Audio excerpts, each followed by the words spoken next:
In this lesson, we review an earlier principle called the fundamental counting principle, and then we also discuss permutations. Here's the fundamental counting principle that we discussed in an earlier lesson. Let's use it now in an example. A license plate number consists of 2 uppercase letters followed by 4 digits. Determine how many different license plate numbers are possible if repetition of letters and digits is permitted. Okay, let's just handle that one before we look at all of them. All right, so this is what I'm going to do. This helps me at least. So there's 6 different entries, and this is a letter, uppercase letter, followed by 4 digits. So digit 1, digit 2, digit 3, digit 4. All right, so for the first one, repetition of letters and digits is permitted. All right, so for the first one, because repetition is permitted, there are 26 letters of our alphabet. So there's 26 letters that you can choose for the first entry. 26 letters again for the second entry. And then there's 10 digits, right? There's the digits 0 through 9. Those are different digits. So there's 10 different digits that you can choose here. Again, 10, 10, and 10. Because repetition is allowed. So this here gives us, let's see, 26 times 26 times 10 times 10 times 10 times 10. That seems like a huge number. And it is 6,760,000 possible choices for license plates. Pretty cool. There's 6,760,000 different arrangements. All right, now let's look at the next one. It's very similar, except repetition of letters and digits is not permitted. All right, so I'm going to edit what I have already on the board so I don't have to recreate it. So let me erase the answer for part A. Now, when you go for the first letter, there are 26 letters of our alphabet that you can choose from. For the second, because you cannot repeat whatever you use for the first entry, that letter is now no longer possible. So now there's 25 letters left that you can choose from. For the first digit, there's 10 digits, 0 through 9. But for the second digit, because you already used one of them, now there's only 9 that remain. Then there's only 8 possible choices, and then 7. So now, with repetition not being permitted, 26 times 25 times 10 times 9 times 8 times 7, still a lot of arrangements, but significantly less than what we got the first time. 3,276,000 different possible arrangements. All right, let's go for the last one.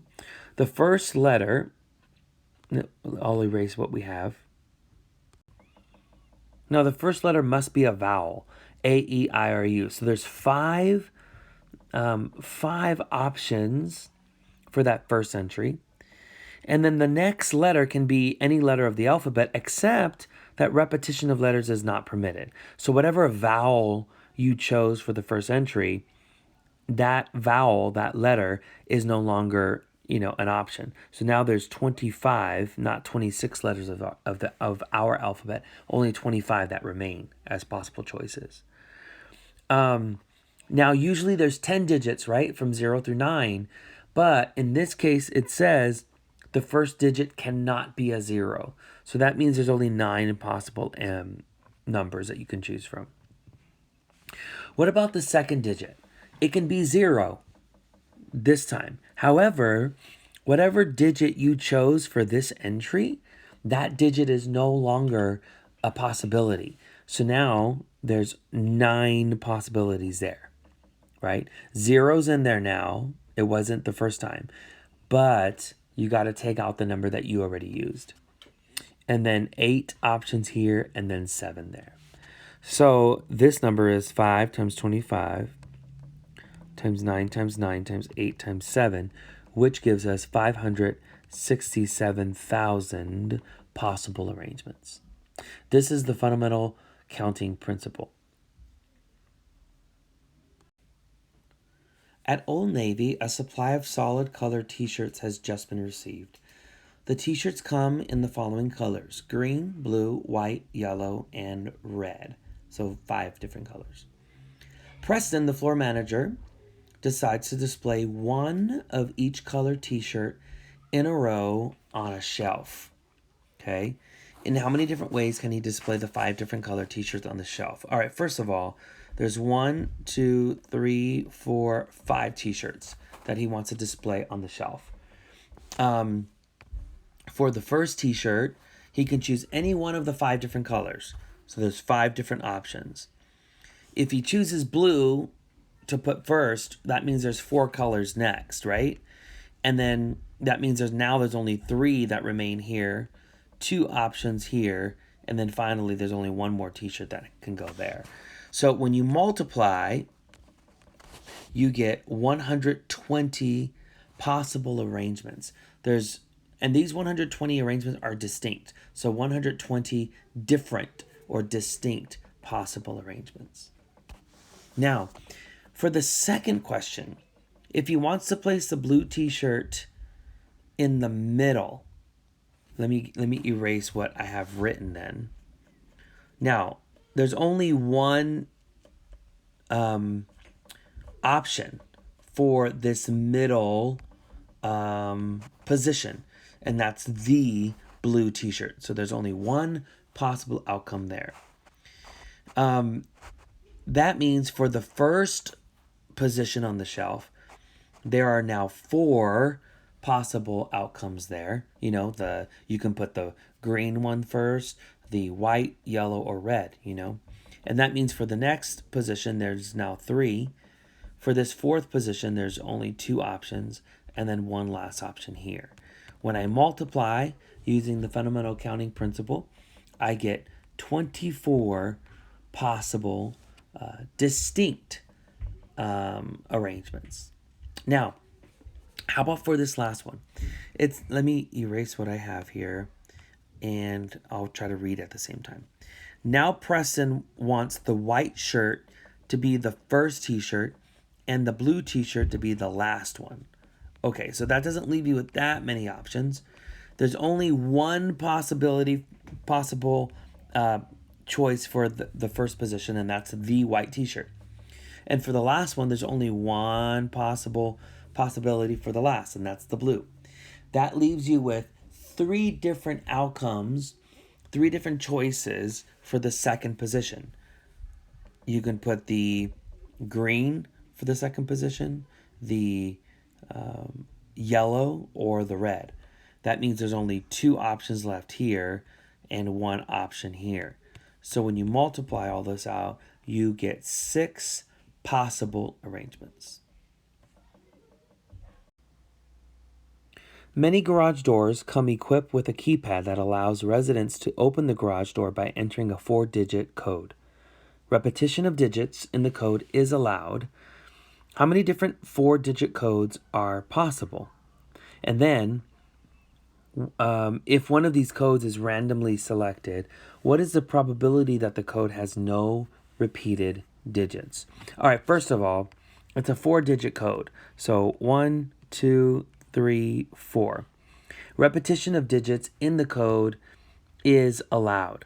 All right, so for the first, there are 10 possible digits you can choose, and then another 10, another 10, and another 10.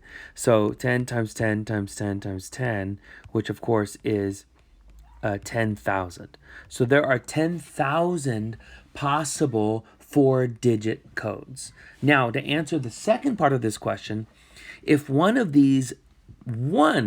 out of these 10,000 codes is randomly selected, what is the probability that the code has no repeated digits? Now, the first thing we have to do, as I erase my answer from the previous question. The first thing we need to do is determine how many of these codes do not have any repeated digits. So let's figure that out. There are 10 choices for the first digit. And now, since we can't repeat any digits, there's 9 choices for the second digit, 8 choices for the third digit, and then 7 choices for the fourth digit. Using the fundamental counting principle, 10 times 9 times 8 times 7 gives us 5,040 codes that do not have any repeated digits. All right, so that means the probability of not having any repeated digits is, first of all, we have to remind ourselves that in the numerator of this probability are the number of codes with no repeating digits, which is the number we just found, 5,040, divided by the total number of possible codes, which is 10,000. When you do this division, you get 0.504. As a percentage, that's about 50%. We now move our attention to permutations, okay? The definition for a permutation is any ordered arrangement of a given set of objects. For example, when we write or read Superman, Batman, Wonder Woman, and then Wonder Woman, Superman, and Batman, these two represent different ordered arrangements or two different permutations of the same 3 characters, but they're different arrangements. They're ordered arrangements. What's important is that when determining the number of permutations possible, we must assume that repetition of an item is not permitted. All right, we have a formula that gives us the number of permutations of n distinct items, and it is n factorial. That's how we say it. This is how we write it. N factorial. N represents the number of distinct items. Like, for example, Superman, Batman, Wonder Woman. There's 3 characters, right? So N would be 3 here. N is just the number of items that you have. N factorial, this exclamation point, N factorial is the number of permutations. N factorial is defined to be N times N minus 1 times N minus 2 times N minus 3 times N minus 4 times N minus 5 times N minus 6, etc., until you get down to 3 times 2 times 1. Let me give us a couple examples of some some factorials. 4 factorial would be 4 times 3 times 2 times 1. That would be equal to 24. 3 factorial is 3 times 2 times 1, which is 6. 2 factorial is 2 times 1, which is 2. 1 factorial is just 1. And an important fact here, I'm going to write it in another color. We define 0 factorial to be equal to 1.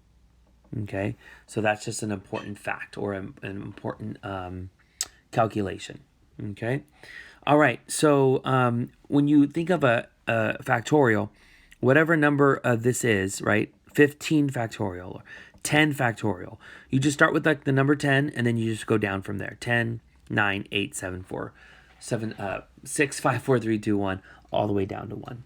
Okay, that's what a factorial is.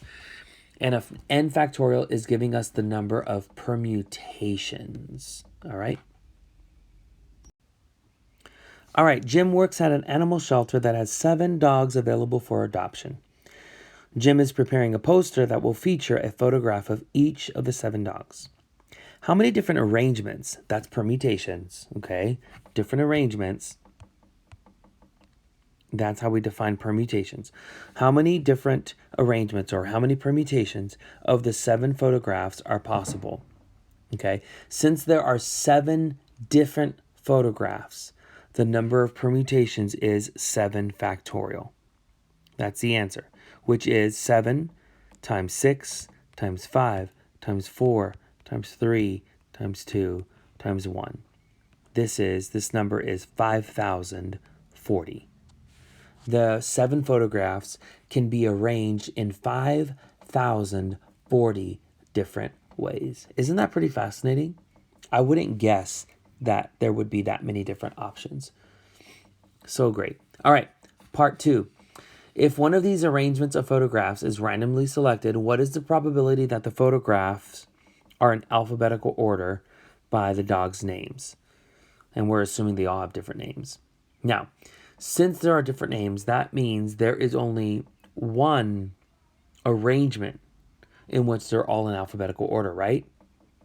Like there's only one out of 5,040 different arrangements that is the correct alphabetical order.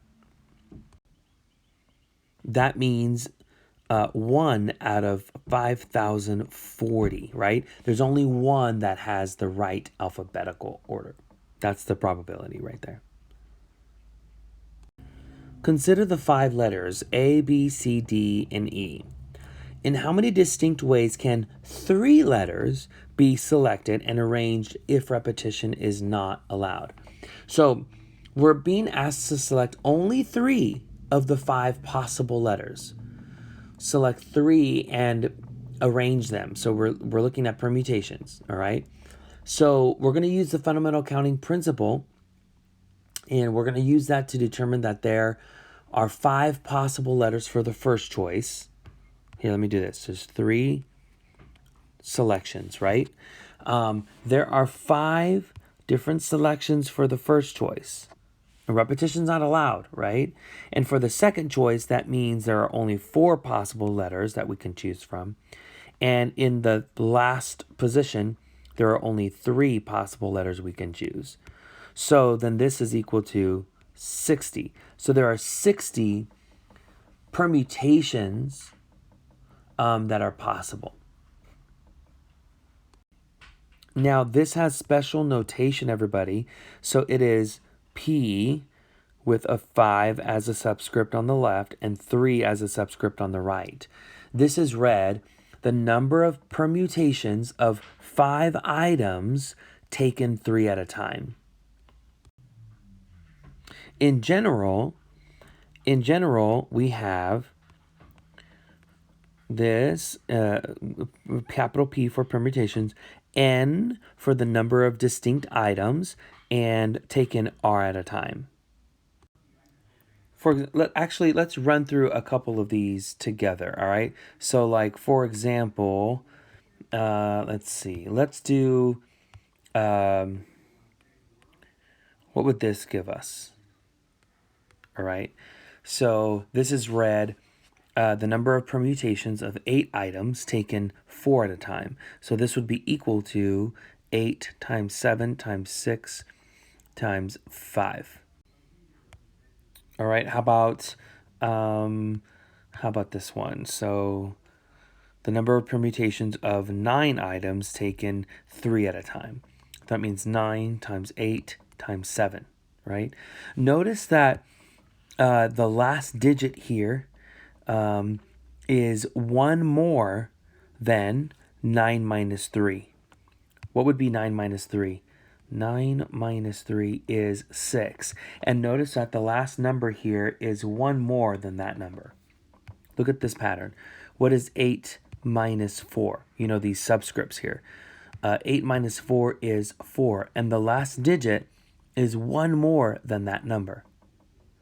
Therefore, a little formula for, let's write it right here.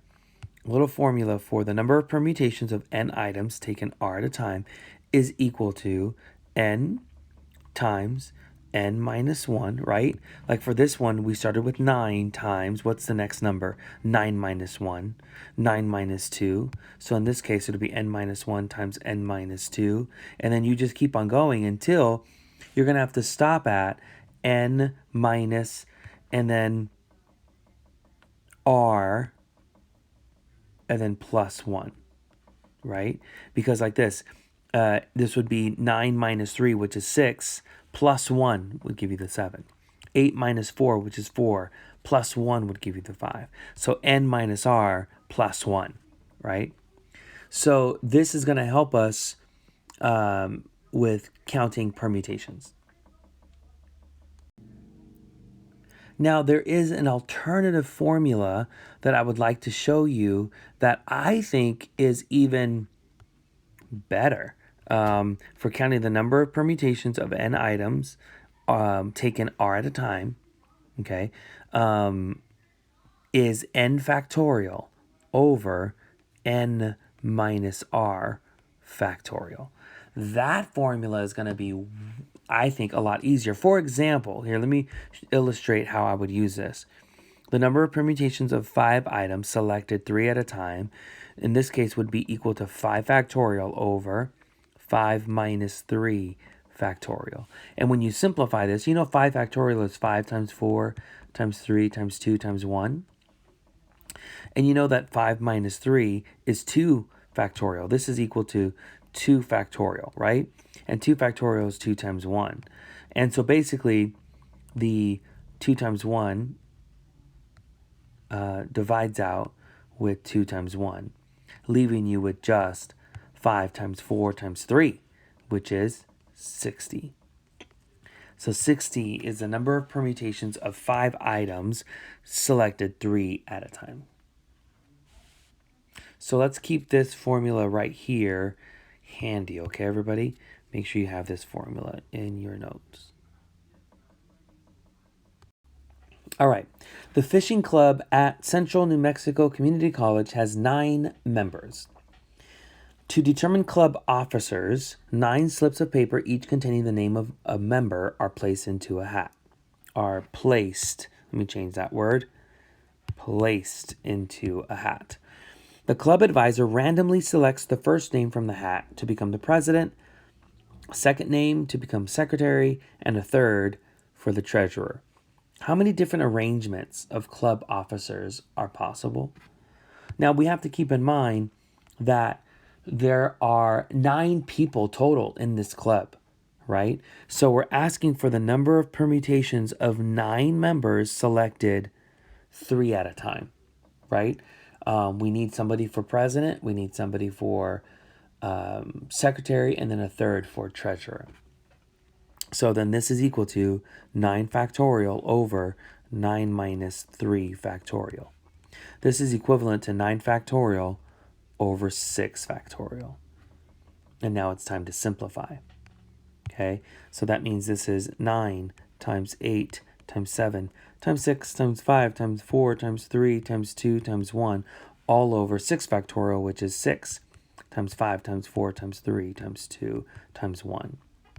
All of this will divide out with all of this down here, leaving you with just 9 times 8 times 7, which is 504. There are 504 different arrangements that can be made. I want to take a moment really quickly just to show you an alternative way to simplify this expression right here, okay? I'm not a big fan of how I did it here, so please allow me to show you just really quickly. When you had 9 factorial over 6 factorial, leave the denominator alone because it's the smaller of the 2 factorials. Okay, leave that one alone. But the numerator is 9 times 8 times 7 times, and then right here, I'm going to stop at 6 and just say 6 factorial, right? Because the rest would be 6 times 5 times 4 times 3 times 2 times 1, which is 6 factorial. So instead of writing, all of this right here, 6 times 5 times 4 times 3 times 2 times 1, I'll just write all of that as 6 factorial. I stop there because there's a 6 factorial in the denominator. And so I can get the answer faster, I think, doing it that way. So that's how I would recommend for you to evaluate your factorial expressions. All right, there's a bicycle club that has 10 different routes that members wish to travel exactly once, but they have only 6 specific dates for their trips. And how many ways can their different routes be assigned to the dates scheduled for their trips? Now, there are 10 possible routes, right, everybody? but there's only 6 days or dates scheduled for the trips. So like, for example, route A can be assigned to day 1, right? And then route B, just as an example, okay? Route B can be assigned to day 2, right? But this is different than saying route A, we'll take route A on day 2, and then we'll take route B on day 1, right? That's a different arrangement, right? So because of that, we have a permutation problem. So this is a permutation problem. There are 10 possible routes, therefore n is 10. And there are 6 different routes that are going to be selected and assigned to different days because there's only 6 dates, right? And so we have the number of permutations of 10 different routes selected 6 at a time is what we're doing. All right, so let's figure this out. So then this is equal to 10 factorial over 10 minus 6 factorial. Now, this is equal to 10 factorial. Here, let me write it over here. 10 factorial over 4 factorial. So what I'm going to do then is I'm going to rewrite this numerator, which is 10 factorial. I'm going to rewrite it like this. 10 factorial is 10 times 9 times 8 times 7. I'm going to keep going until I get to 4. I'll stop right there and just say times 4 factorial because the denominator is also 4 factorial. So this divides out with that, and I only have to multiply 10 times 9 times 8 times 7, 6, and 5, which gives me 151,200 permutations or different ways that 6 routes can be selected and scheduled from 10 possible routes. Now, this is cool. And I do just want to highlight that this question could have been answered using the fundamental counting principle. Like there are 6 different routes, right, that are going to be selected because there's 6 different dates. And so on the first day, there are 10 different routes that you can choose from. On the second day, remember they only want to do each route one time. There's only 9 possible routes, and then only 8 possible routes for day 3. Day 4, only 7 routes, 6 routes, and then 5 routes. Multiplying all of this using the fundamental counting principle gives us 151,200. So that's another way that could have been done. The reason is because we're discussing an ordered arrangement that is done without replacement, right? So we could have used this counting process. So when we are given a permutation problem, you can use either technique. You can use the fundamental counting principle, which I'm using down here, or you can use the permutation formula. It's really just a preference. All right, up to this point, we've been talking about permutations of distinct items. So now what if you don't have distinct items? What if you have duplicate items?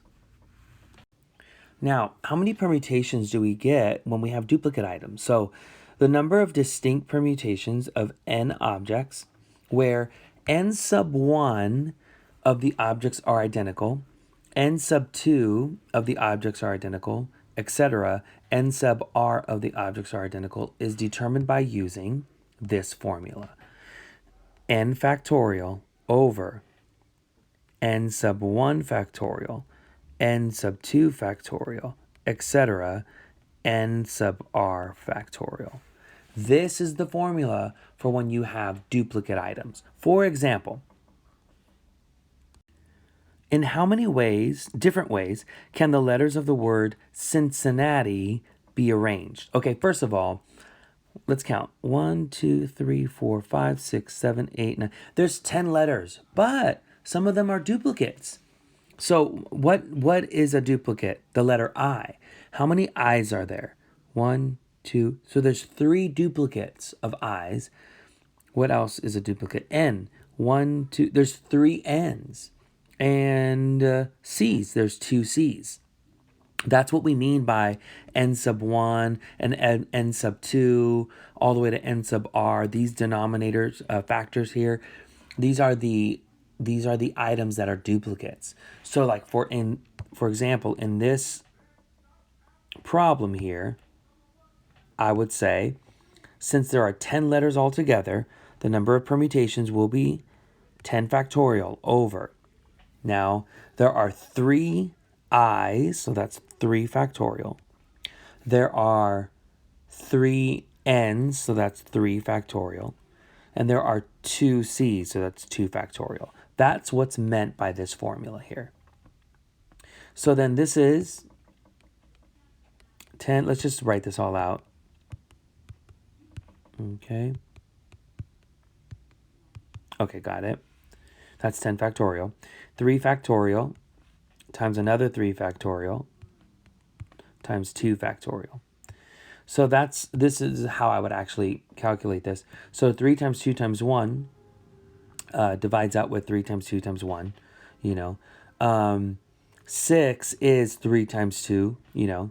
And then what else? 2 goes into 4 twice. You know, let me do that in another color there. 2 divides into 4 twice. So then what you're left with is 10 times 9 times 8 times 7 times 5 times, I almost wrote 4 times 2, and that's it. Right? Yeah. And this is equal to 50,400. So there are 50,400 different possible arrangements of the letters in the word Cincinnati.